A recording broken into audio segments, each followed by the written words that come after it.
नमस्कार दोस्तों, मैं दीपक शुक्ला आपका स्वागत करता हूं आपके अपने YouTube channel A to Z banking information पर। दोस्तों, आज के वीडियो में हम जानकारी देंगे कि वित्त वर्ष 2024-25 में आपको पशु केसीसी यानी पशु किसान क्रेडिट कार्ड यानी एनिमल हस्बेंड्री लोन कैसे मिलेगा, कितना मिलेगा, क्या क्या डॉक्यूमेंट लगेंगे, क्या परिवर्तन किया गया है इस योजना में, कितनी ब्याज दर पर आपको यह लोन मिलेगा, कितना लोन मिल सकता है, रिपेमेंट टाइम क्या होता है, सारी जानकारी आपको इस वीडियो में हम देने वाले हैं। क्योंकि काफ़ी लोगों के कमेंट्स आए हैं कि सर हम बैंक से पशु केसीसी लोन लेना चाहते हैं तो किस तरह से हमें मिलेगा, क्या प्रक्रिया होती है, किस तरह से हम आवेदन करेंगे, सारी जानकारी आपको इस वीडियो में देने वाला हूँ। A to Z पूरी जानकारी देने वाला हूँ, कोई भी पॉइंट यहाँ पर मैं मिस नहीं करूँगा। यानी पशु किसान क्रेडिट कार्ड को लेकर के आपको संपूर्ण जानकारी इस वीडियो में देने वाला हूँ। दोस्तों, वीडियो में आगे बढ़ें, आप लोगों को इस पूरे विषय पर विस्तार से जानकारी दें उससे पहले आप सभी लोगों से मेरी एक छोटी सी रिक्वेस्ट है, वीडियो पसंद आ जाए तो एक लाइक कर देना। चैनल पर नए हैं, पहली बार आए हैं तो चैनल को सब्सक्राइब कर लीजिएगा, क्योंकि इस तरह के हेल्पफुल वीडियो मैं आप लोगों के लिए इस चैनल पर लाता रहता हूं।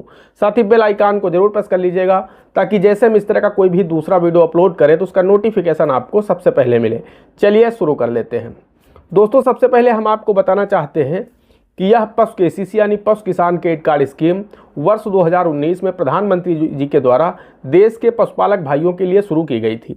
इस योजना का मुख्य उद्देश्य था कि देश में जो किसान हैं उन्हें तो केसीसी लोन सस्ती ब्याज दर पर मिल जाता है, लेकिन देश में बहुत सारे ऐसे भी लोग हैं जो पशुपालन का कार्य करते हैं, उनके पास खेती नहीं है। तो अगर वो पशुपालन का कार्य करते हैं तो फिर वो पशुपालक भाई किस तरह से सस्ता लोन प्राप्त कर सकते हैं। भाई, पशुओं के रखरखाव में भी पैसा खर्च होता है, उनके रहने की व्यवस्था करनी होती है, चारे दाने की व्यवस्था करनी होती है। लोगों ने पशुपालन को व्यवसाय बना रखा है, तो ऐसे में ज़्यादा लोग जानवर रखते हैं तो उसके लिए पैसे की ज़रूरत होगी। तो वो पैसा उन्हें कम ब्याज दर पर कहाँ से मिले? तो दोस्तों, इसके लिए सरकार ने वर्ष 2019 में पशु किसान क्रेडिट कार्ड स्कीम को लॉन्च किया था। दोस्तों, इस योजना के लॉन्च होने से देश के पशुपालक भाइयों ने ज़बरदस्त बेनिफिट भी उठाया।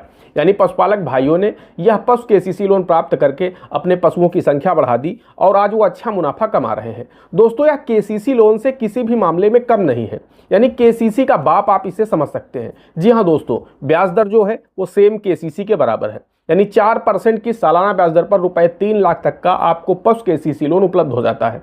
जिस तरह से आपको केसीसी लोन मिलता है यानी क्रॉप लोन होता है कि 4% की सालाना ब्याज दर पर तक आपको 3 लाख रुपए तक का लोन मिलता है, उसी तरह से यह पशु केसीसी लोन है यानी एनिमल हस्बेंड्री लोन है। यह भी आपको बिना किसी कोलेक्टर सिक्योरिटी के मिलता है और 3 लाख रुपए तक का लोन इसमें आपको मिल जाता है। तो दोस्तों, 4% की सालाना ब्याज दर पर यह लोन आपको मिलता है। जिस तरह से आपको केसीसी यानी किसान क्रेडिट कार्ड पर जो किसान समय से अदायगी करते हैं उन्हें 3% की सब्सिडी सरकार के द्वारा दी जाती है, उसी तरह से पशु केसीसी में भी है कि अगर जो किसान समय से अपने लोन की अदायगी करते हैं उनको भी पशु केसीसी में 3% की सब्सिडी का लाभ दिया जाता है। तो यानी ब्याज के मामले में बिल्कुल सेम है केसीसी की तरह। अब बात आती है अगर डॉक्यूमेंट की कि इसमें डॉक्यूमेंट कौन कौन से लगते हैं। तो दोस्तों, केसीसी में तो आपको अपनी ज़मीन बैंक के पास गिरवी रखनी होती है। इसमें आपको अपना कुछ भी बैंक के पास गिरवी नहीं रखना होता है। जी हाँ, आपका कुछ भी बैंक के पास गिरवी नहीं रखना होता है। केसीसी में आपकी ज़मीन बैंक के पास बंधक हो जाती है, लेकिन पशु केसीसी में आपको अपना कुछ भी गिरवी नहीं रखना होता है बैंक के पास। सिर्फ आपको अपने 2 पासपोर्ट साइज के फ़ोटो देने होते हैं, अपने केवाईसी डॉक्यूमेंट जैसे आधार कार्ड, पैन कार्ड देना होता है, 10 रुपए के स्टाम्प पर एक एफिडेविट यानी हलफनामा देना होता है, 100 रुपए के 2 स्टैंप सादे आपको बैंक को देने होते हैं बैंक के नाम से खरीद करके। उसके साथ आपको अपने पशु का स्वास्थ्य प्रमाण पत्र यानी हेल्थ सर्टिफिकेट देना होता है। और जब आपका लोन हो जाता है तो आपको अपने पशु का बीमा भी कराना होता है, लेकिन ये आप पर डिपेंड करता है, आप चाहे तो कराएं, आप ना चाहें तो ना भी कराएं। आपको लिखित में देना होगा कि मैं बीमा नहीं कराना चाहता, मैं रिस्क स्वयं लेना चाहता हूं, लेकिन 99% आपको बीमा कराना ही होगा। बैंक फिर दबाव बनाता है, लेकिन ये स्वैच्छिक भी है। अगर आप चाहते हैं कि बीमा नहीं कराएंगे और आप लिखित में बैंक को दे देते हैं तो आप बीमा ना कराएं तो भी बैंक आपके ऊपर ज़बरदस्ती नहीं कर सकता। इतने डॉक्यूमेंट के आधार पर आपको पशु केसीसी लोन दे दिया जाता है। अन्य कोई भी डॉक्यूमेंट इसमें आपको नहीं देने होते हैं। हाँ, एक आपको फ़ोटो देना होता है 12 इंच × 6 इंच के साइज में। आपको अपने पशु के साथ खड़े होना है, जिस पशु पर आप लोन ले रहे हैं उसकी फ़ोटो आ जानी चाहिए।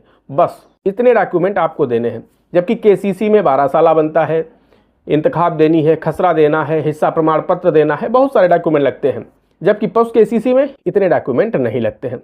अब बात कर लेते हैं हम आवेदन प्रक्रिया की। तो दोस्तों, आवेदन प्रक्रिया भी केसीसी से बहुत आसान है इसकी, केसीसी में आपको कचहरी जाना है, तहसील जाना है, वहाँ से कागज़ निकलवा के लाने हैं, पटवारी के पास जाना है, वहाँ से आपको कागज़ लाने हैं, फिर बैंक जाना है।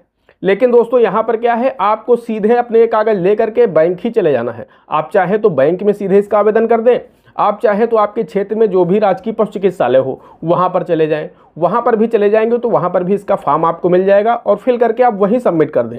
राजकीय पशु चिकित्सालय से आपका फॉर्म उस संबंधित बैंक को पहुँच जाएगा। हाँ, अगर आप राजकीय पशु चिकित्सालय में फॉर्म जमा कर रहे हैं तो फिर आपको अपने बैंक पासबुक की फोटोकॉपी भी लगानी होगी, यानी सेविंग अकाउंट के पासबुक की फोटोकॉपी लगानी होगी, ताकि पशु चिकित्सालय को पता चल सके कि आप लोन किस बैंक से लेना चाहते हैं। आपके क्षेत्र में जो भी बैंक होगा उस बैंक से आपको आसानी से यह पशु केसीसी लोन मिल जाएगा। दोस्तों ब्याज दर मैंने आपको बता ही दिया, 4% वार्षिक है इसकी ब्याज दर। रिपेमेंट टाइम की बात करें तो दोस्तों इसका भी रिपेमेंट सेम केसीसी की तरह होता है, यानी आपको वर्ष में एक बार इस खाते का रिन्यूअल करना होता है, यानी पलटा करना होता है, रोल ओवर करना होता है। आप चाहें तो पूरा पैसा एक दिन के लिए जमा करके आप फिर से निकाल लें, या फिर आप ब्याज भर दे करके अगर आपका बैंक फैसिलिटी देता है तो खाते का रोल ओवर कर लीजिए। अगर आप रोल ओवर कर लेंगे तो जिस तरह से आपको केसीसी में रोल ओवर करने पर सब्सिडी मिलती है 3%, उसी तरह से पशु केसीसी में भी सब्सिडी मिलती है। तो अगर आप रोल ओवर कर लेंगे तो सब्सिडी का लाभ भी आपको इसमें मिल जाएगा। अब दोस्तों हम बात कर लेते हैं कि यह लोन कितने दिनों के लिए किया जाता है। तो दोस्तों जिस तरह से आपको केसीसी लोन 5 सालों के लिए दिया जाता है, उसी तरह से पशु केसीसी लोन भी आपको 5 सालों के लिए दिया जाता है। यानी कुल मिलाकर के केसीसी से किसी भी मामले में कम नहीं है, आपको केसीसी से ज़्यादा ही बेनिफिट इस पशु केसीसी लोन पर मिलते हैं। हाँ, अगर आपका पशु केसीसी लोन रुपये 1,60,000 से अधिक है तो फिर आपको 2 जमानतदार देने पड़ेंगे। अगर आपका पशु केसीसी लोन 1,60,000 से नीचे है तो आपको ना ही कोई कोलेक्टर सिक्योरिटी देनी है, ना ही आपको अपनी कोई प्रॉपर्टी देनी है बैंक को कि आप गिरवी रख लो हमारे अपने पास, और ना ही आपको गारंटर देने हैं। लेकिन जब आपका लोन रुपये 1,60,000 से अधिक होगा तो फिर आपको 2 जमानतदार देने होंगे।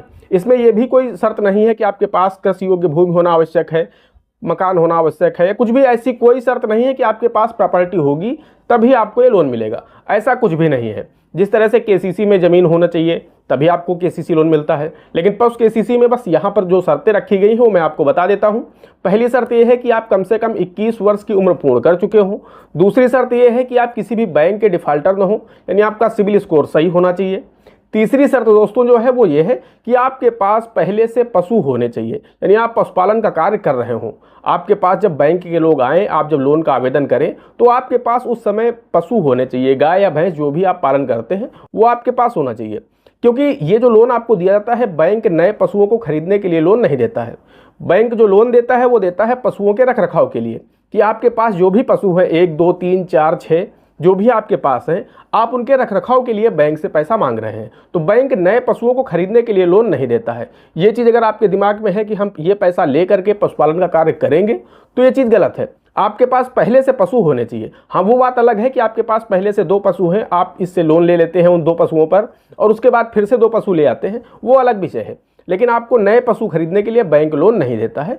ये आपको पैसा दिया जाता है पशुओं के उचित रखरखाव के लिए, उनके चारे दाने के लिए, उनकी व्यवस्था के लिए आपको ये पैसा दिया जाता है। अब इसमें आपको कितना लोन मिल सकता है तो दोस्तों हम आपको बताना चाहते हैं, प्रति गाय 40,000 रुपये आपको मिल सकता है, वहीं प्रति भैंस 60,000 रुपये मिल सकता है।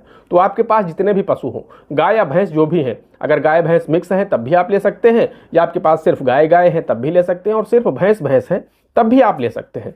तो कुल मिलाकर के पशुपालन का कार्य अगर आप करना चाहते हैं तो आप पशु केसीसी लोन प्राप्त करके बैंक से अपने जीवन में खुशहाली ला सकते हैं। दोस्तों आशा करते हैं वीडियो पसंद आया होगा। अगर वीडियो पसंद आया हो तो एक लाइक करना, चैनल पर नए हैं, पहली बार आए हैं तो चैनल को सब्सक्राइब करके बेल आइकन को प्रेस कर लीजिएगा, ताकि जैसे हम इस तरह का कोई भी दूसरा वीडियो अपलोड करें तो उसका नोटिफिकेशन आपको सबसे पहले मिले। दोस्तों आज के वीडियो में इतना ही, मिलते अगले वीडियो में किसी अगले इंटरेस्टिंग टॉपिक के साथ। तब तक के लिए जय हिंद, जय भारत।